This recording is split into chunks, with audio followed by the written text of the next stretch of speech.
moment. He's got a book called Joyful Recollections of Trauma. It's a very funny book. Oh, and Bridget Linton's here too. Hey, hey. Hey, hey. Bridget _Linton 8. The number 8, not EIGHT. Is that how you spell 8? Yeah. Right. AlanCoxShow.com. If you don't believe me, you could watch and you'd see her there. Thank you today to Bitty Bumpkin for assisting in the video department today. I do appreciate it. Is that a real name? Bitty Bumpkin, yes. Yeah. We've got we've got the perimeter here at iHeart Cleveland is all little studios. Oh. And one of our they all do it remote. Yep. Remotely from one of the other Yeah, studios. read her some of the other names. I'm sorry? Read her some of these other real names. Oh, there are some of the real names who've helped us in the past. Yeah. Jemariah Heaps assisted us yesterday. We had Bobley Durskink. Oh, wow. Yep. And who else? We had... Are you guys coming up with these names? Scott Dordew. No, I've never met these people. Bill Okay. is in charge of the video department. And so I don't... How can anybody think of names like this? That'd be impossible. I like to keep it professional on my end, so... We couldn't think of a stage name for any of us, so to come up with these names is pretty impressive. Right. Long gas meeting. We had... that was last week. I like that one. Mm-hmm. Mooney Haberdashy. Again, these are, much in the same way as Bill answered an Instagram call to Judge Miss Around the Corner. All of these people answered our call for people who were, they just can't be any geek off the street. Can't. These are people who have to be well-versed in the... Regulators. That's right. In the video requirements Right. that I need around here. Hey, if you came out to the Cleveland Funny Bus last night, thank you. It was a lot of fun. Bill is going to be your host next Wednesday night. And I think there's about 8 tickets left. 8 tickets left. There you go. Funny Bus is a lot of fun. If you go to funnybus.net, you can get all of the information there. There was a guy in the bus last night from Manchester, England, who's moving to Cleveland. He's a stage actor. He got wrecked, boy. Nice. Yeah.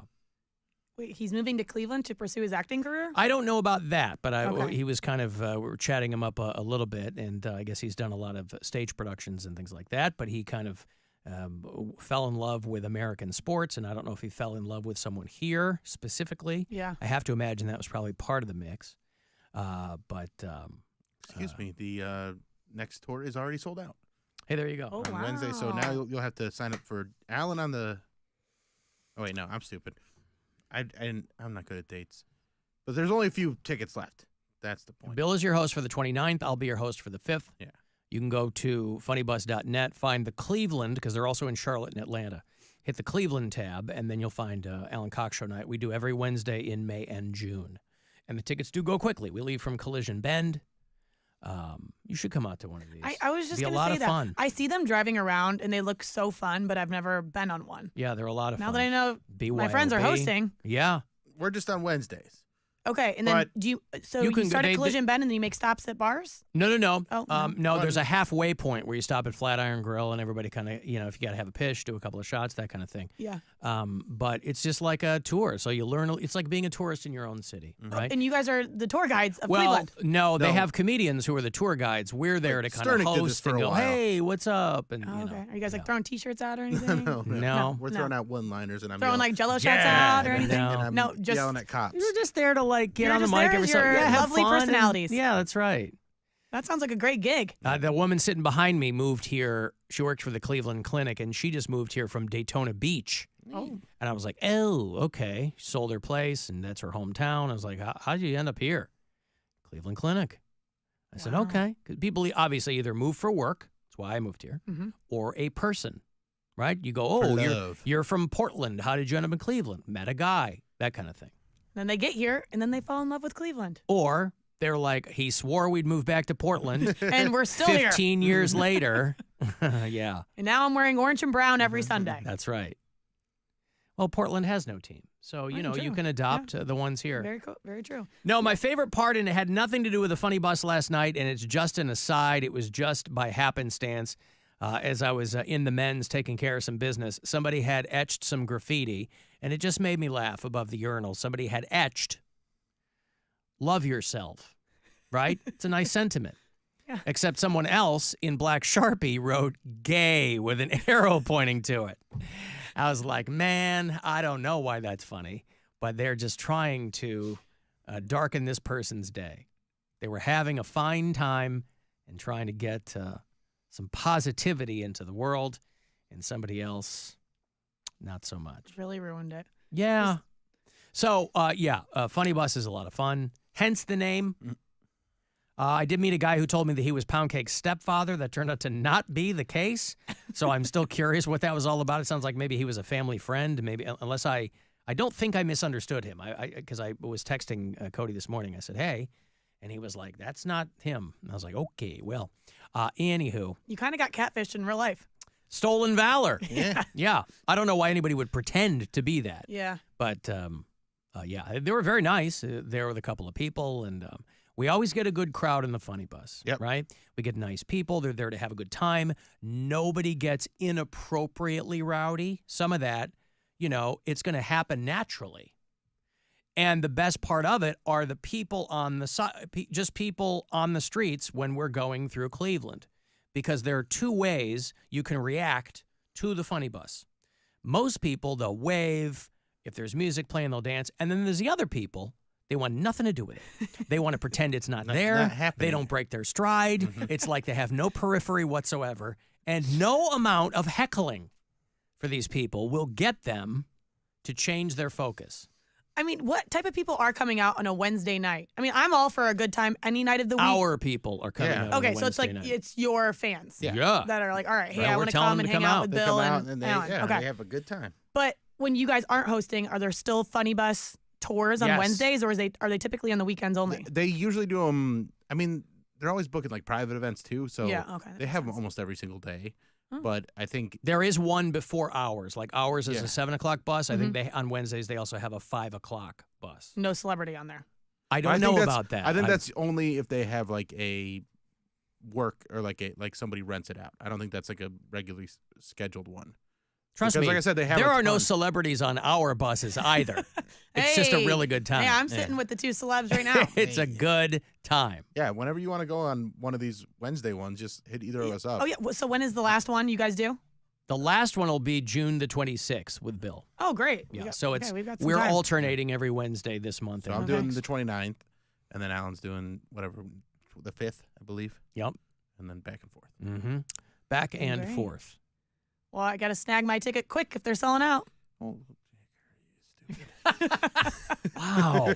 He really went in there. I'm doing a nice thing for her. So, Hey, it's all about who you know. I know. We'll talk to the man in charge and see if we can. We get a +1. Yeah. There you So- go. You can be Bring your Bill's one. +1. Perfect. You Or bring a Alan's. +1. Or mine. Perfect. Yeah, I don't Whatever, have a but +1. You I can have just my other ticket. whatever your schedule works out to be. Okay. So Yeah.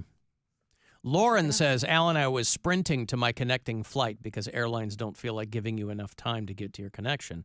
Mm-hmm. And for whatever reason, all I could hear in my head was that person on the phone singing, I wanted to be a pretty lady. I don't know what that has to do. Maybe just I random. never ever wanted to be a man. I wanted to be a pretty lady.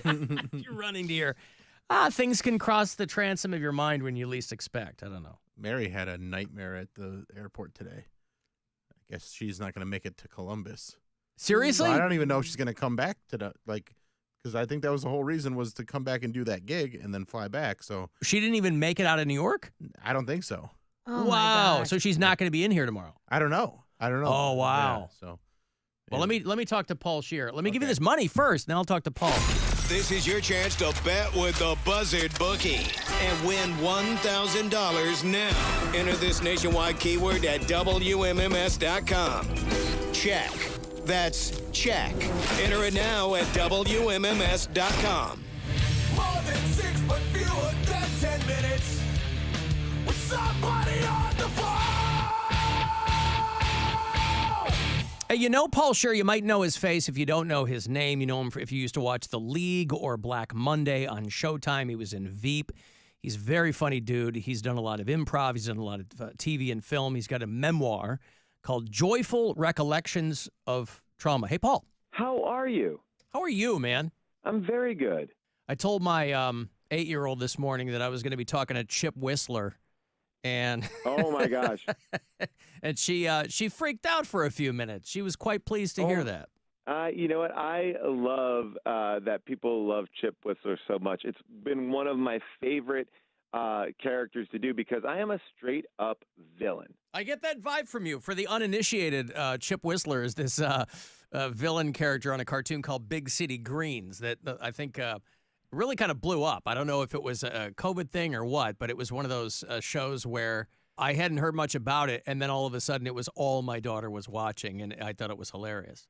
It's an extremely funny show. I think that parents and kids can watch. It's on Disney. It's about a family of farmers that kind of move to the city, and they are just kind of making their way, their simple family life. And I represent the Whole Foods that is trying to destroy the regular farmer. Paul Scheer's book is called Joyful Recollections of Trauma, and I will tell you, Paul, I read a lot of these memoirs, and they're always very entertaining. I can't tell you the last time I read one that I identified with so much. Oh, my gosh. I really appreciate that. Because there are a lot of parallels between your life and I grew up Catholic. Yes. I managed a Blockbuster Video. Whoa. Oh, my gosh. Talk to me about being in that Blockbuster. I mean, wasn't that the best experience ever to be there, have all that power? It was really, to me, when I was there, I felt like I was like in a cool club because everyone would come into Blockbuster. It wasn't like a lame job to have. It wasn't like you weren't embarrassed when someone saw you at the Blockbuster. And or if at least I wasn't. Yeah, and nor was I. And if you were fortunate enough to have any authority, you kind of were lording over a little fiefdom. But everybody was very much kind of on the same page. Everybody was sick to death. You know, you would dream about those trailer cassettes that would come in because they would play on a loop all month long. Yeah. What I loved about our store was we were a little bit before the trailer cassettes where we could actually play our own movies. Then it became the trailer cassettes, but that first couple of months that I was there where you could put on whatever you wanted anytime on the store was truly the highlight. To be able to disc jockey that was amazing. Yeah, I'm bummed that I missed that portion of Blockbuster. I must have gotten in too late for that. It was about 20 years ago. I saw you and Jack McBrayer at UCB in New York. Oh my gosh! And I don't know what the show was, but I wasn't super hip to either of you, and it was one of the funniest goddamn things I had seen in a long time. Oh my gosh! You know, Jack McBrayer is one of the funniest people ever. I just saw him at my book launch party in LA. He is the sweetest guy. What you see on stage is what you get from 30 Rock, and that's why they kind of cast him and I against each other on 30 Rock as like the head page, and he was obviously a 30 Rock page. But we love improvising together. Jack doesn't improvise that much anymore, but it was so much fun. That show was directed by Jeff Richmond, who is Tina Fey's husband, who did all the music for Girls Five Eva and 30 Rock. A really talented guy. I met Jack one time and we bonded over Mountain Dew. It was very brief, but Jack will not drink a coffee in the morning, but he will drink a Mountain Dew. I've roomed with him. I've seen it happen. He is the best. Your book is, like I said, I identify with a lot with it, not just from the religious aspect, but it is interesting to kind of become an adult and look back on these childhood stories that we don't realize are positively demented until we're older and have some distance from them and have some perspective on them. Oh, absolutely. I think that's the thing that I think people now, we have so much at our fingertips. We can watch videos of people like us. We can read about things if we're curious. But back then, if you wanted to learn anything, you had to go to the library and get a book that seemed like it was like 10 to 20 years old to tell you about like how to do a soccer move even or whatever it is. So, I think we both grew up in a time where we just took what was given to us and we just accepted it. We just accepted whatever we were told. So much so that when I became an adult, or when I first had my first doctor's appointment and he was asking me about people in my family, I said, oh, well, that person died of a broken heart. And as I said broken heart, I was like, wait, that makes no sense. But that's just what my parents told me when that person was passing away, right? It's like these are the things that get locked in your head, these like little lies, and you realize you never like followed up on them. Like I think there's an assumption like, oh, at one point I'm going to get all the truth. But no, parents forget to clear up the lies. And so I had to call my mom after that doctor's appointment. I'm like, why did that uncle die? A broken heart does not make it. And she's like, oh, no, he had cancer. Right. Well, not only that, but you can't even lay it at your parents' feet because it's just stuff that was told to them. Well, that's right. I learned a great piece of advice very early on. When my wife had our second child, her father passed away, about a week after. Yeah. And, my oldest son was a little bit old enough to understand what was going on at that point. And I talked to one of my friends who happened to be a child psychologist who was there, and she gave me the best advice. She said, be honest but succinct, because that way you're not creating a full fantasy. You're also not giving them all the details, because sometimes the kids don't even know what details that they want. And I've watched people get themselves all strung up by putting too much there. You kind of have to dole it out slowly but surely. And if their questions are answered, then you can move on. But I often want to say to my kids, well, what are you concerned about? Right. When you're asking me this, what do you think? Because where I am versus where they are completely different. I mean, it was so funny. My son the other day said to me, he was like, hey, Dad, can I talk to you? And I was like, yeah, absolutely. Can I bring you in here? And I said, yeah. So I thought he was going to bring in, something really serious. And he said, Dad, I want to tell you about something. And I go, okay. He goes, did you know about the Holocaust? Oh, God. And I was like, oh, yes. I am aware of the Holocaust. I've heard rumblings. Yes. And he was like, okay, good. I just wanted to tell you. And I was like, I appreciate you looking out for me, telling me about the Holocaust. He was worried that he was hiding his light under a bushel basket with that one. But to me, I love that we have this relationship where we can have these conversations and talk to each other. So that's what I'm trying to do as a parent right now, is trying to just let my kid know that, we can have a little bit of an honest conversation. And what he doesn't know won't hurt him. But I won't also make up a lie that will embarrass him eventually at a doctor's appointment years later. Yeah. I mean, the book really reads like a movie. I don't know if that's anywhere in your brain, but I mean, the chapter on awkward celebrity encounters, you get literally heckled by a kid when you're proposing to your wife. Yes. I mean, just from top to bottom, man, it was killing me. Well, I'm so happy that you like it. And honestly, it has been such a pleasure to write. And I really, as a book lover, as a memoir lover, I really wanted to do something special. So I even made the audiobook full of clips and different things from home videos. I'm just appreciative that you enjoyed it. It means the world. And I think if you like How Did This Get Made, if you like a good, fun, it's a fun, quick read that I think will give you all the feels. Paul Scheer's book is called Joyful Recollections of Trauma, and there's great stuff front to back. You're never upset when you see Paul Scheer in something. I went back and watched Future Man not long ago, and I love that. Yeah, it was great. And you reference How Did This Get Made, a long-running podcast with you and Jason and your wife, and it's always very funny. And my kid will always know you as Chip Whistler, so it comes full circle. Well, they're not. I'm honored to be Chip Whistler. Paul, best of luck with this, pal. I appreciate your time, and maybe we'll run into each other somewhere down the road. Okay, great. Thank you so much. More than 6 but fewer than 10 minutes with somebody on the phone. It's the Alan Cox Show on 100.